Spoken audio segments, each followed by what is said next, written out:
What happens when one of Hollywood's most no-nonsense stars sits down for what should be a simple morning chat, only to find himself face to face with a host who thinks he can say anything he wants?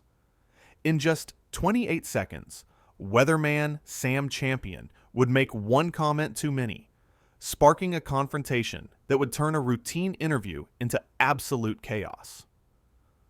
This is the story of the morning Mark Wahlberg got kicked off Good Morning America. The studio lights were blazing bright that morning as Mark Wahlberg settled into the couch on the Good Morning America set. He was there to promote his latest action film, a project he'd been working on for over a year. The energy in the studio felt normal at first. Robin Roberts sat to his left, smiling warmly. George Stephanopoulos was reviewing his notes. Laura Spencer was checking her phone. And then there was Sam Champion, the weatherman, who seemed unusually eager to get involved in the interview segment. Mark looked relaxed. He wore a simple black shirt and jeans, his typical style. He'd done hundreds of these interviews before. This should have been easy. 20 minutes of friendly questions about the movie, maybe some laughs about his workout routine, and then he'd be out the door. But from the moment Sam Champion opened his mouth, something felt off. George started with the standard opener. "Mark, great to have you here. Tell us about the new film." Mark leaned forward, genuine enthusiasm in his voice. "Thanks for having me, George. Yeah, this film has been a real passion project. We shot in some incredible locations, worked with an amazing cast. I think audiences are really going to connect with the story because it's about family, loyalty, standing up for what's right." Robin nodded along, clearly interested. "You did a lot of your own stunts again, didn't you?" "I did," Mark said with a slight grin. "I know my insurance company hates it, but I like to keep it real. If my character is supposed to be in that fight, I want to be in that fight." That's when Sam Champion decided to chime in. He hadn't been part of the planned interview segment, but he swiveled in his chair from the weather desk and called over. "Must be nice having all that time to play action hero while some of us are working real jobs." The comment landed like a brick.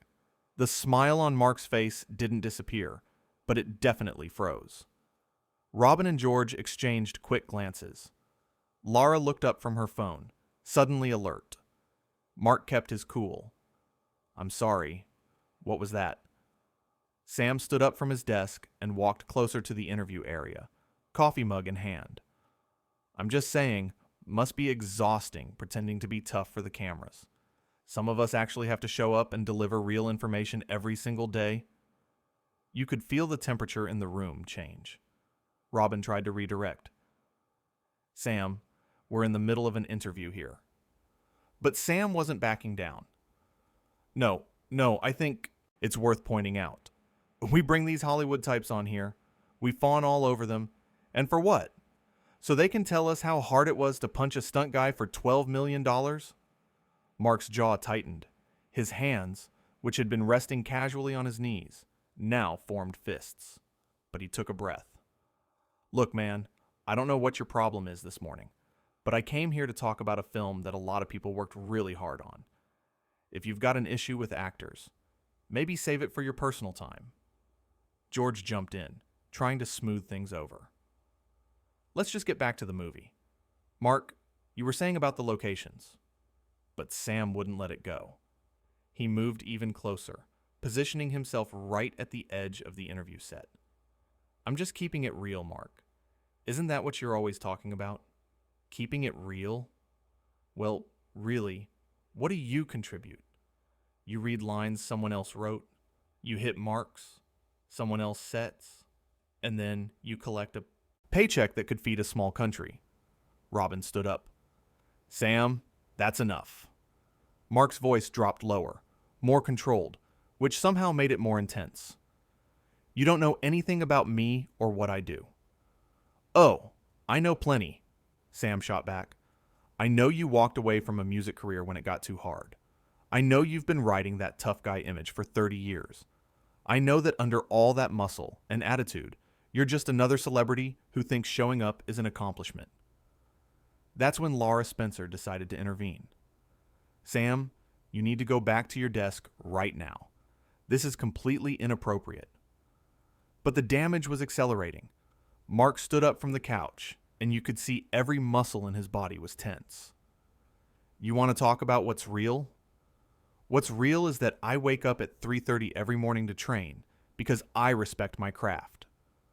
What's real is that I employ dozens of people through my production company. What's real is that I came from nothing and worked for everything I have. What's real is that you're standing here disrespecting me on national television because you've got some chip on your shoulder about people who do different work than you. Sam laughed, but it was a nasty sound. There it is. The tough guy speech. You know what I think? I think you're compensating. All this working out, all this action star stuff, it's because deep down you know you're not a real actor. You can't do Shakespeare. You can't do real drama. You're a one-trick pony, and that trick is getting old. George Stephanopoulos stood up now too. Sam, you need to leave the set immediately. Robin moved closer to Mark, her voice calm. Mark, I am so sorry about this. But Mark was locked onto Sam now. Let me tell you something. I don't need to prove anything to you or anyone else. I've worked with some of the best directors in the business. I've been nominated for awards. But more importantly, I show up with respect. I treat people with respect. And what you're doing right now, this isn't about me. This is about you wanting attention, wanting to feel important by tearing someone else down. Sam set his coffee mug down on the table with a sharp clink. Oh, please, save the humble act. You show up to these interviews with your entourage, your demands, acting like you're doing us a favor. Meanwhile, I've been at this network for years, providing actual value, actual service to viewers, and I'm supposed to sit here and watch everyone fall over themselves for the flavor of the month? Flavor of the month? Mark's voice rose for the first time.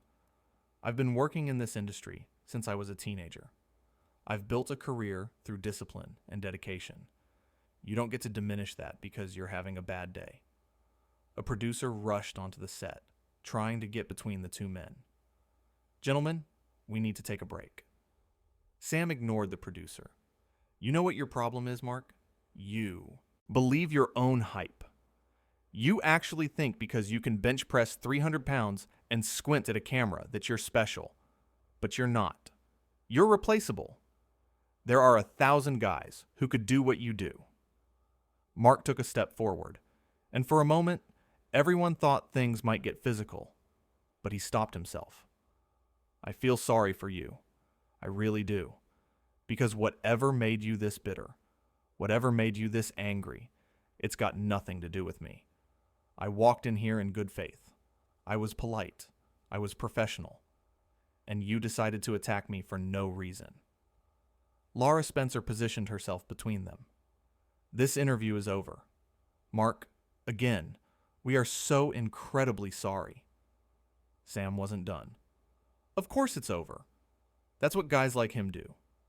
When things get real, when someone actually challenges them, they walk away. Just like you walked away from music. Just like you'll walk away from acting when the roles dry up. That was the line. Mark grabbed his jacket from the back of the couch. I'm not walking away because of anything you said. I'm walking away because I have self-respect, and I don't have to stand here and be insulted by someone who clearly has issues that have nothing to do with me. Robin touched Mark's arm gently. You don't have to go. Sam is the one who needs to leave. George pointed at Sam. You're done here. Off the set. Now. But Sam held his ground. This is my show too. I work here. He's just a guest. Not anymore. The voice came from off camera. It was one of the senior producers, striding onto the set with an expression that meant business. Sam, you're leaving. Security will escort you if necessary. Mark shook his head. Don't bother. I'm out of here anyway. Robin, George, Laura, you've always been nothing but professional with me. I appreciate that. But I'm not going to stay somewhere where I'm treated like this. Sam called after him. That's right. Run back to Hollywood where everyone tells you what you want to hear. Mark stopped and turned around one last time. His voice was quiet, but clear. You know what the difference is between you and me? When someone treats me poorly, I walk away with my dignity. You just proved you don't have any.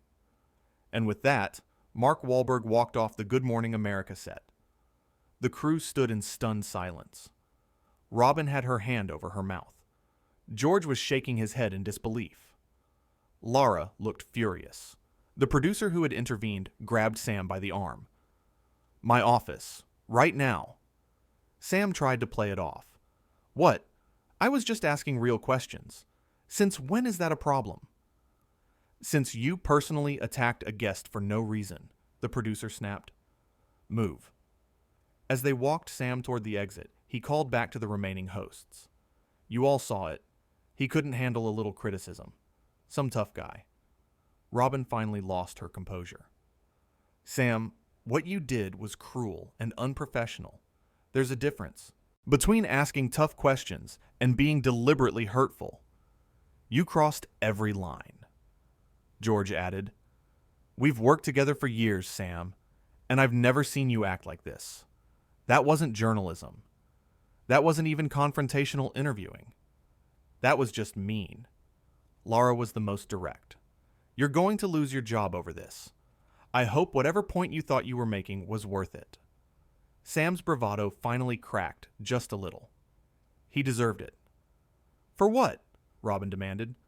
For being successful? For being in movies? None of that justifies what you just did. The producer physically guided Sam off the set. As they disappeared behind the cameras, the remaining hosts tried to process what had just happened. Crew members were whispering to each other. Camera operators didn't know where to point their equipment. The whole production had ground to a halt. George ran his hand through his hair. In 20 years of doing this show, I have never seen anything like that. Robin was already on her phone. I'm calling Mark's publicist. We need to apologize properly. That should never have happened.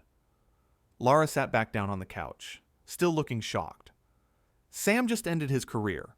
You realize that, right? You don't attack a guest like that and come back from it. In the control room, executives were already having emergency meetings. Phones were ringing off the hook. Social media was exploding with early reports from audience members who had witnessed the confrontation.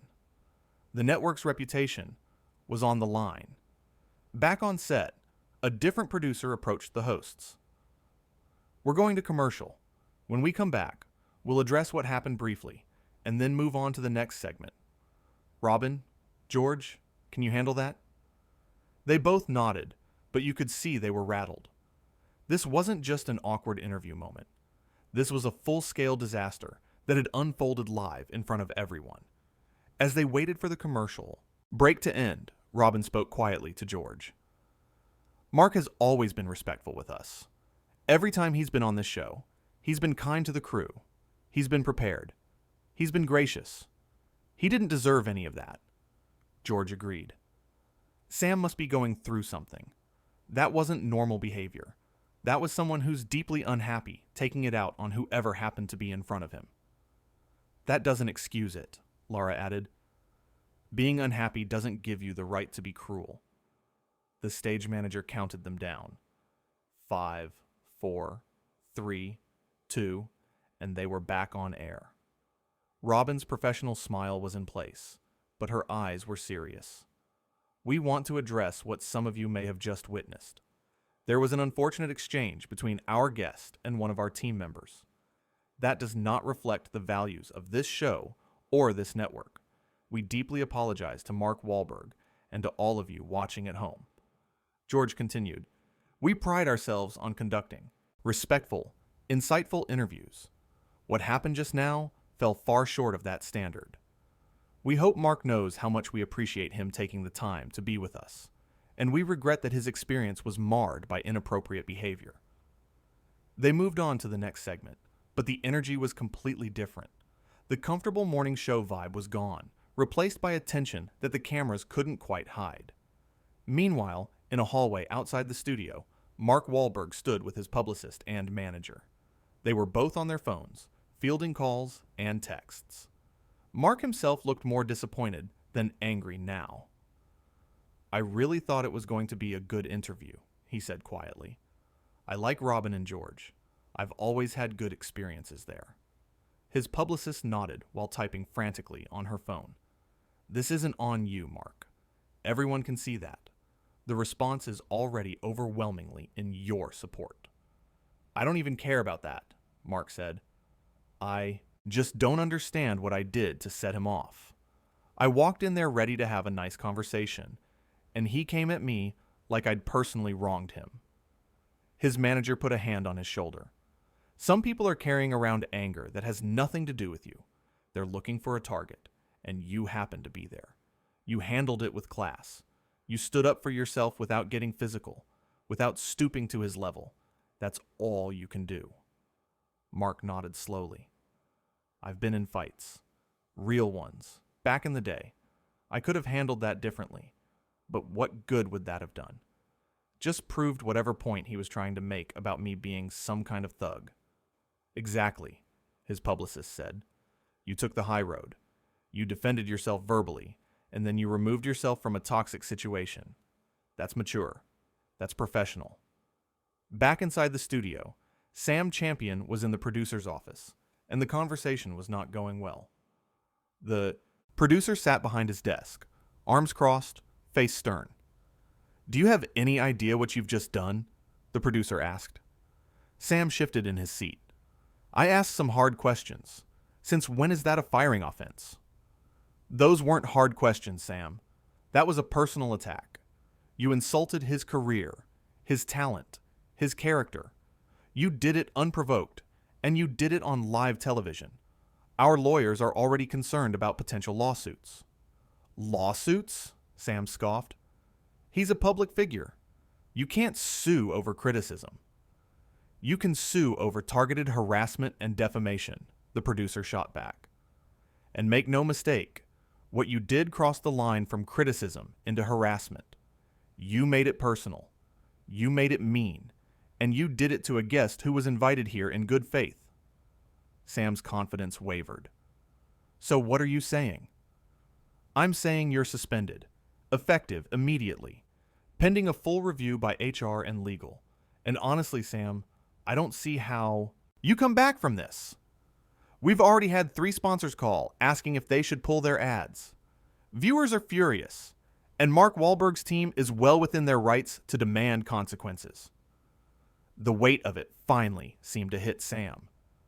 "I've been here for years. I've been loyal to this network. And that's the only reason you're not being fired on the spot," the producer said. "But loyalty doesn't give you permission to abuse guests. You know better than this. Or at least, I thought you did." Sam left the office without another word. As he walked through the hallways toward the exit, crew members who had been his colleagues for years avoided eye contact. Word had spread fast. Everyone knew what he'd done.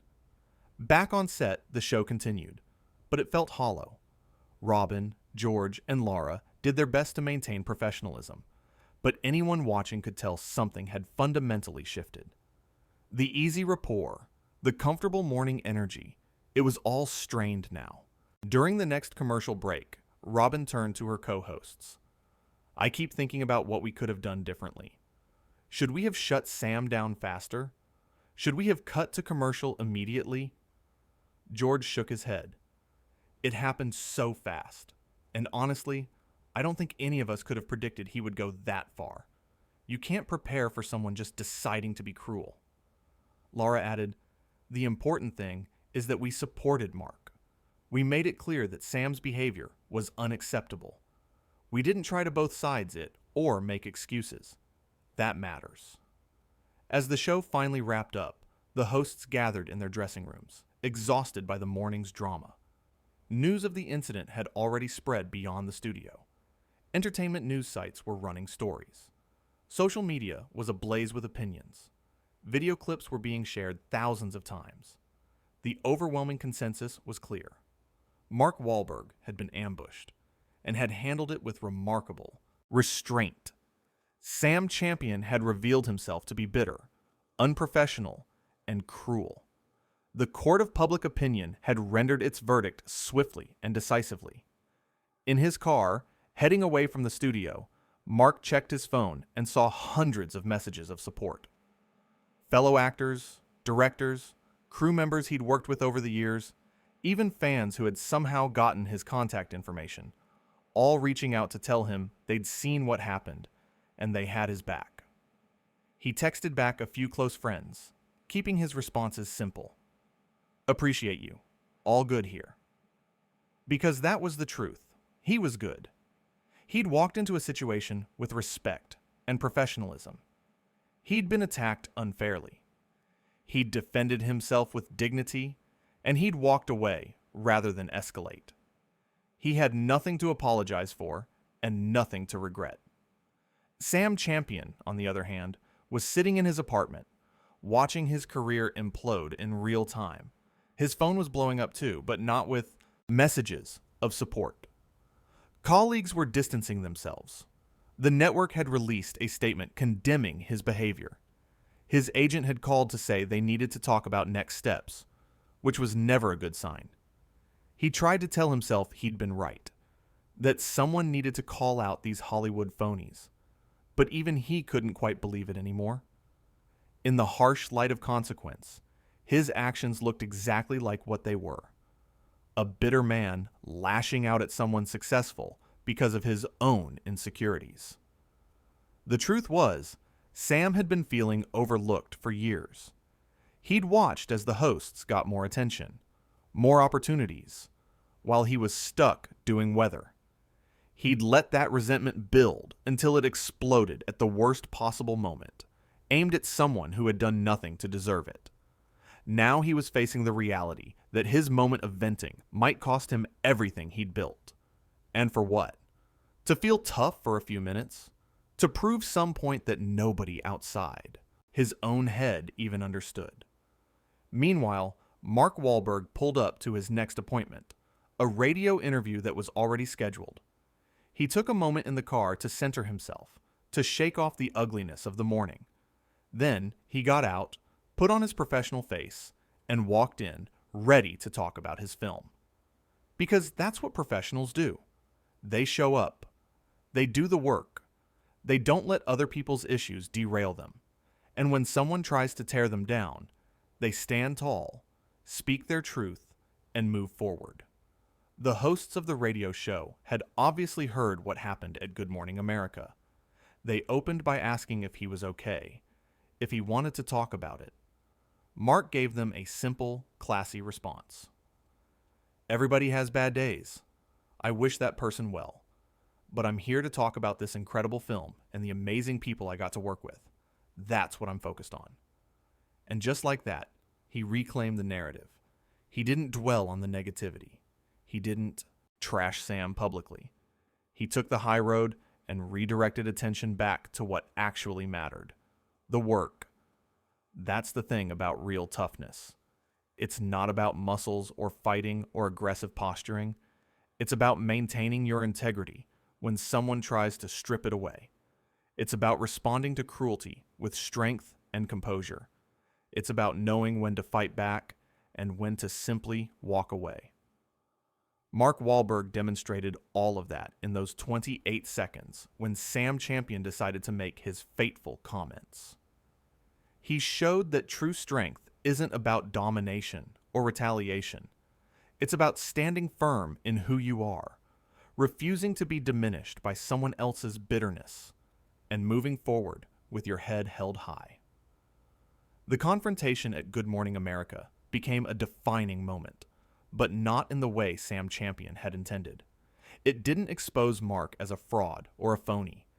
Instead, it revealed exactly who both men were when the cameras were rolling and the pressure was on. One man revealed himself to be professional, controlled, and dignified, even under attack. The other revealed himself to be petty, cruel, and unable to handle his own insecurities without lashing out at innocent targets. The choice between those two paths is one everyone faces at some point. We all encounter people who want to tear us down, who attack us for reasons that have nothing to do with our actual behavior. The question is how we respond. Do we meet cruelty with cruelty? Do we let their bitterness infect us? Or do we stand firm, speak our truth, and refuse to be dragged down to their level? Mark Wahlberg chose the latter, and in doing so, he showed millions of viewers what real strength looks like.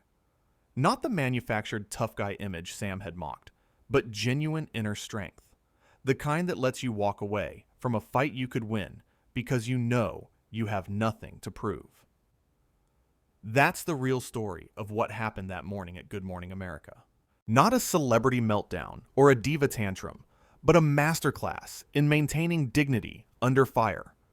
A lesson in how to handle yourself when someone decides you're going to be their target for the day.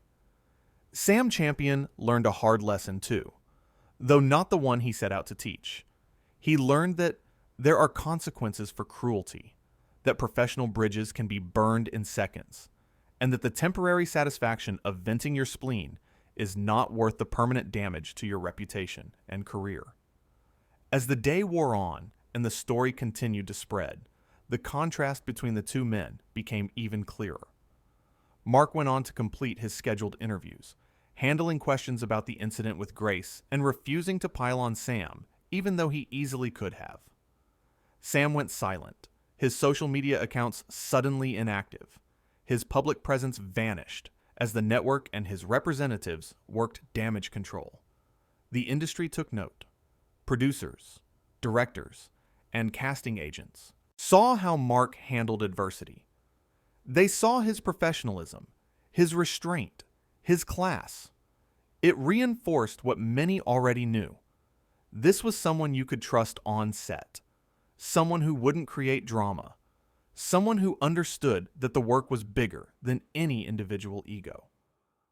Conversely, they saw Sam's meltdown and made their own calculations about risk and reliability.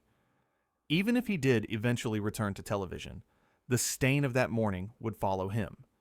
He'd be known forever as the guy who had an inexplicable breakdown and attacked a guest for no reason. In the end, those 28 seconds encapsulated something universal about human nature and professional behavior. They showed that how we treat others, especially when we have no obligation to be kind, reveals our true character. They demonstrated that self-control is a strength, not a weakness. And they proved that taking the high road, while often difficult in the moment, is almost always the right choice in the long run. Mark Wahlberg walked into Good Morning America that morning to promote a movie. He left having demonstrated something far more valuable than any publicity could provide. He showed who he really was when tested. And the millions who watched, either live or later online, saw a man who didn't need to prove his toughness through confrontation because his real strength was evident in his restraint. That's the lesson of that chaotic morning. That's what people will remember long after the specific details fade. Not the insults Sam hurled or the specific words of the argument, but the image of a man standing up for himself with dignity, refusing to be diminished, and walking away with his integrity intact.